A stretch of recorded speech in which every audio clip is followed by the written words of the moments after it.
أعوذ بالله من الشيطان الرجيم بسم الله الرحمن الرحيم كلا إن الإنسان ليطغى أن رآه استغنى إن إلى ربك الرجعى أرأيت الذي ينهى عبدا إذا صلى أرأيت إن كان على الهدى أو أمر بالتقوى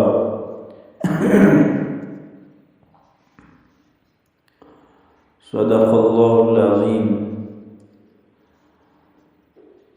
سورہ علق کی ابتدائی 5 آیات کا ترجمہ اور تھوڑا سا مفہوم شان نزول اس سے پہلے سبق میں ذکر کیا گیا ہے۔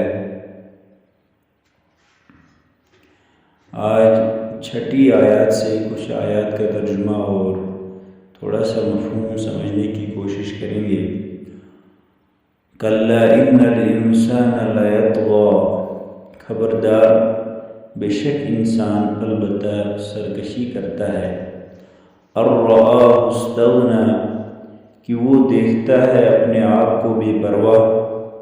ان الی ربک الرجعی، بے شک تیرے رب کی طرف لوٹنا ہے۔ ارأیت الذی ینہی، کیا دیکھا ہے آپ نے اس شخص کو، ینہی جو منع کرتا ہے، عبداً بندے کو، اذا صلی جب وہ نماز پڑھتا ہے۔ ارأیت ان کان علی الہدی، آپ بتائیں، ان کان علی الہدی اگر ہے وہ یعنی نماز پڑھنے والا ہدایت پر، او امر بالتقوی یا وہ حکم دیتا ہے پرہیزگاری کا۔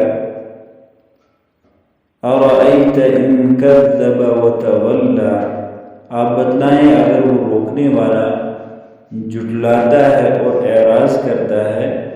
الم یعلم بان اللہ یری، کیا وہ نہیں دیکھتا، کیا وہ نہیں جانتا، بان اللہ یری، کہ بے شک اللہ تعالیٰ اس کو دیکھتا ہے۔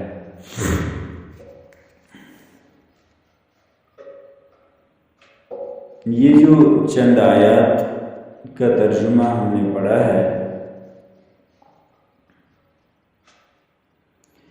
ان آیات میں جو پہلی آیت ہے کلا ان الانسان لیطغی، اس میں انسان سے مراد ابو جہل ہے۔ اللہ تعالیٰ فرماتے ہیں کلا ان الانسان لیطغی، خبردار بے شک انسان یعنی ابو جہل، لیطغی البتہ سرکشی کرتا ہے، نافرمانی پر تلا ہوا ہے۔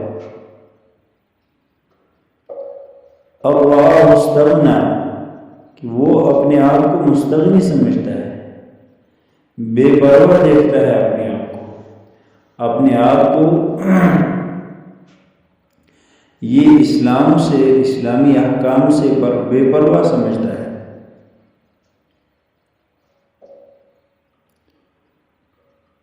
ابو جہل مکہ میں مالی اعتبار سے دوسرے نمبر پر تھا، یعنی مالداروں میں دوسرا نام اس کا آتا تھا۔ پہلا نام ولید بن مغیرہ کا تھا، جو مشہور صحابی حضرت خالد بن ولید رضی اللہ تعالیٰ عنہ کے والد تھے۔ ان کا نام مالداروں میں سب سے پہلا نمبر آتا ہے اور دوسرے نمبر پہ ابو جہل آتا تھا۔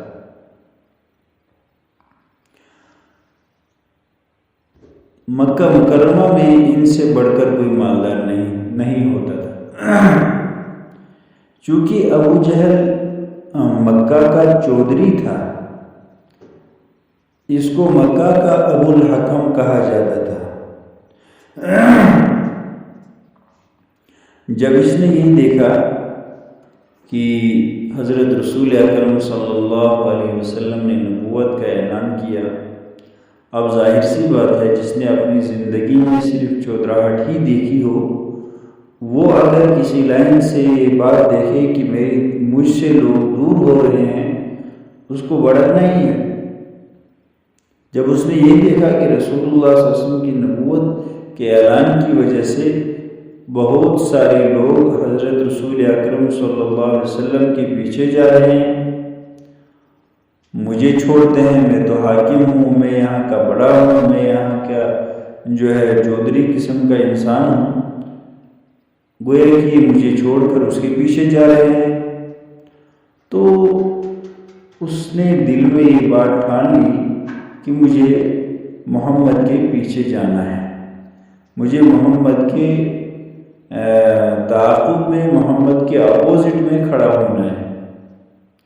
اسی لیے یہ ہمیشہ یہ خیال کرتا تھا کہ جہاں بھی حضور اکرم صلی اللہ علیہ وسلم جاتے وہاں یہ جاتا تھا اور ان کی باتوں کا لوگوں کو ورگلاتا تھا، لوگوں کو ان کی باتوں کی انکار، اور یہ کہتا تھا کہ یہ سب جھوٹ ہے۔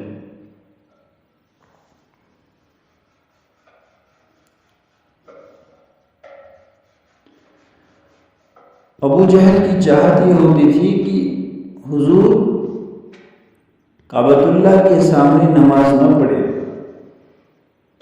لوگ دیکھنے آتے تھے، قرآن پاک کی تلاوت جب ہوتی تھی تو لوگ فریفتہ ہو جاتے تھے۔ قرآن پاک تو ایک ایسی چیز ہے، اور پھر بھی جب وہ رسول اللہ صلی اللہ علیہ وسلم کی مبارک زبان سے تلاوت نکلتی ہوتی تو اس وقت کا عالم اور ہی خوش ہوتا۔ تو اس کی یہ چاہت تھی کہ یہ وہاں نہ جائے، وہاں نماز نہ پڑھے۔ بلکہ ایک روایت میں تو یہ بھی ہے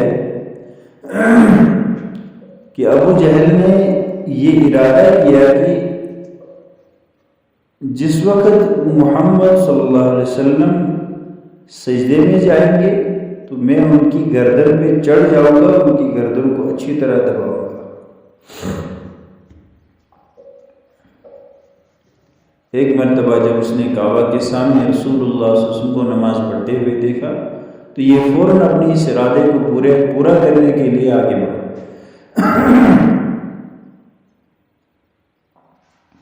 مگر جو ہی تھوڑا قریب ہوا تو فوراً پیچھے ہٹ گیا۔ لوگوں نے پوچھا کیا بات ہے، تم تو جلدی واپس آ گئی؟ تو ابو جہل کہنے لگے کہ دیکھو مجھے ایک بہت بڑی خندق نظر آئی جو خندق آگ سے بھری ہوئی تھی، مجھے اندیشہ ہوا کہ اگر میں آگے بڑھ جاتا تو میں اس آگ میں گر جاتا۔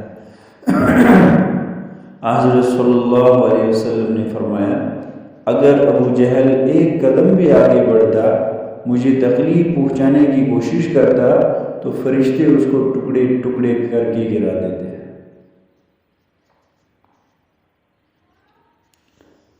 یہ جو آیت آپ نے پڑھی اَرَأَيْتَ الَّذِي يَنْهَىٰ عَبْدًا إِذَا صَلَّىٰ، یہ اسی کے پس منظر میں ہے۔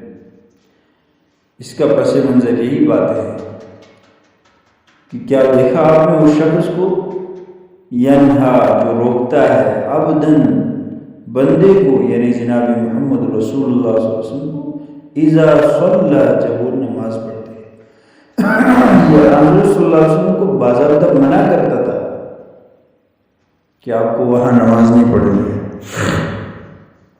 آپ کو وہاں عبادت نہیں کرنی ہے، کیونکہ اس کو ان کی عبادت میں اپنی چودراہٹ کا سورج غروب ہوتا ہوا نظر آتا تھا، اس لیے وہ حضور علیہ السلام کو عبادات سے روکا کرتا تھا۔ اَرَأَيْتَ إِنْ كَانَ عَلَى الْهُدَىٰ، آپ بتائیں کہ اگر وہ نماز پڑھنے والا بندہ ہدایت پر ہو، او امر بالتقویٰ، یا وہ پرہیزگاری کا حکم کرتا ہو، وہ اچھے کام کرتا ہے، اسی لیے یہ اسے منع کرتا ہے۔ اَرَأَيْتَ إِنْ كَذَّبَ وَتَوَلَّىٰ، کیا دیکھا ہے آپ نے، ان کذب وتولیٰ، اگر وہ روکنے والا حق کو جھٹلاتا ہے، وتولیٰ اور اعراض کرتا ہے، تو علم یعلم بأن اللہ یرا، کیا وہ یہ نہیں جانتا کہ اللہ تعالیٰ اس کو دیکھتا ہے، اس کی سرکشی کو، اس کی تمام حرکات کو جو وہ روکنے کی کوششیں کر رہا ہے اپنی بد کرداری سے، کیا وہ یہ نہیں جانتا ہے؟ مقصد یہ ہے کہ یہ کب تک یہ کرے گا، یہ کب تک روکے گا، کب تک جو ہے اسلام کے سامنے آڑ آئے گا۔